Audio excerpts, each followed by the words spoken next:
if you were to say, well, do I want to invest in a technology? Solana and Cardano and ETH are competing with each other in the technology realm, but in essence, they're private equities with teams, and it's like private venture capital.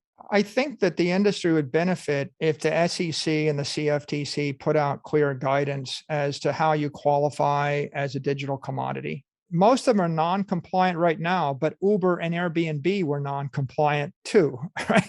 Like Airbnb was like illegal in half the places they operate. And I think what's important is to give people a strategy to save their money.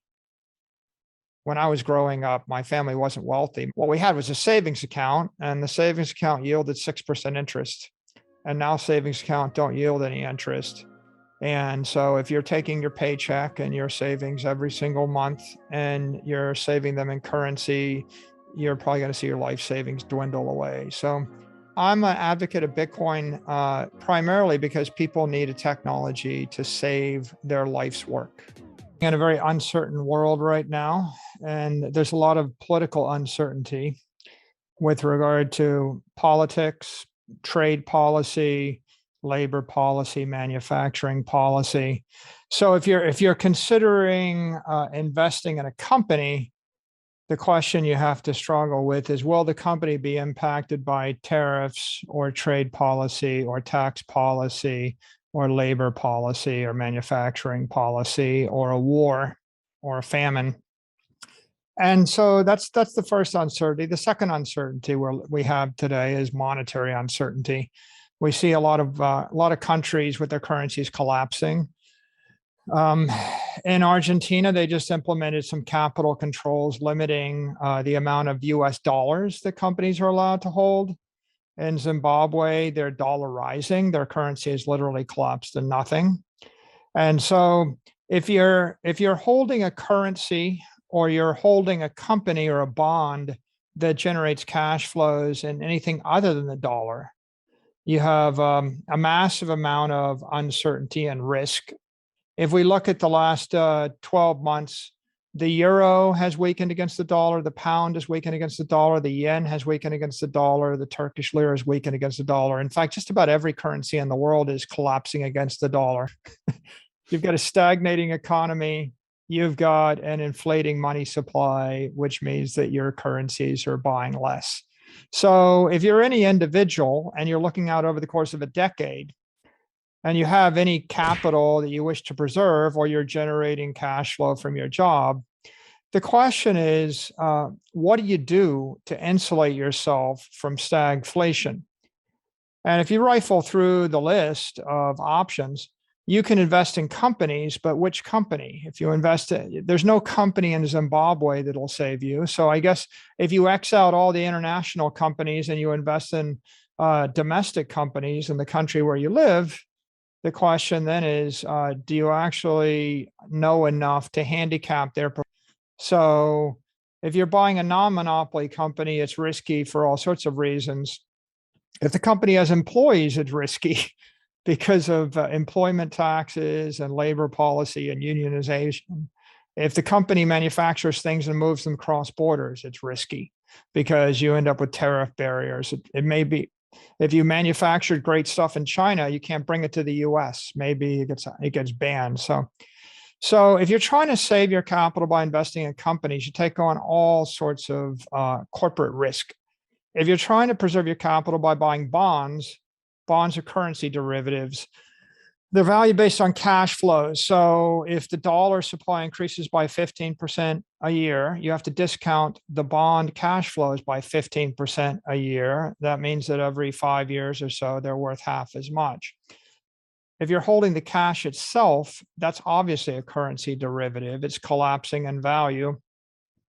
I think last I checked, real estate in Florida has escalated in price 500x over 90 years.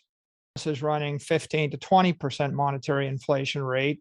You can keep track of the strength of every other currency. So if the Great British Pound lost 13% against the dollar, then you're up to 33% inflation rate. And of course, with Turkish lira, you're much higher inflation rate. So a person's got to figure out how they're going to store their life savings. And if I'm not going to hold it in a currency, and even if I hold it in a currency, not only do I have the inflation risk, I have the counterparty risk. The banks will actually freeze your funds if you live outside the US. Banks are freezing people's funds everywhere in the world right now. In the US, perhaps your funds won't be frozen. You'll just have the currency collapse. So there's a risk with currencies. There's the obvious risk with bonds. There's a risk with stocks. And that takes you to property and collectibles. So maybe you collect Rolexes. A lot of people are doing that. A lot of people, you can see what people are doing in this macroeconomic environment. They're buying watches. They're buying luxury cars. They're buying real estate. If you look over the past 2 years, the money supply expanded by 40%. Single family homes in the US increased in price by 40%. They have an appeal, but if you can produce more of a commodity, then if I increase the price by a factor of 10, I increase the incentive to build that thing by a factor of 10. So silver, gold, lumber, oil, homes, real estate in general, they're all subject to supply demand elasticity. And when the demand increases, the supply is going to increase. That's why a lot of people they actually prefer branded items controlled by monopolies. I think they probably almost believe that Ferrari and Rolex are more reliable. They'll keep the supply capped. Like, it's not likely that a random suburban ranch house in middle America will have a capped supply, because there's no single monopoly or brand organized or brand controller to keep that supply from getting out of control. So the general strategy when you're staring at inflation is, I want to acquire scarce, desirable property that I can hold for a long period of time. If I'm going to hold it for a long period of time, that means I got to be able to afford to maintain it. If you buy hurricane insurance, electricity, repainting, whatever there might be. So if you take 4% a year of the purchase price, that means that you have to come up with 40% of the purchase price over a decade to maintain it. Bitcoin's not going to cost you 40% of its purchase price to hold it for a decade. So the maintenance cost on digital property is lower than the maintenance cost on physical property. The scarcity on a digital commodity, well, that's a function of the protocol and the integrity of the protocol. So if I create a product like Dogecoin, and I know I'm going to print more Dogecoin every year, right? It's not quite 5% inflation. That's an uncertainty. If a small group of people can change the protocol, that's another uncertainty. The reason that we don't trust stocks as money over 100 years is because the board of directors and the CEO can change the supply of the stock. So Apple might be a good company, but if the CEO of Apple changes, the new CEO might double the supply of the stock. And so it doesn't necessarily make a good currency or a good money over the long term. So I think, in short, commodities are increasing in price right now. Oil, wheat, soybeans, natural gas, all of those have surged in the past 12 months.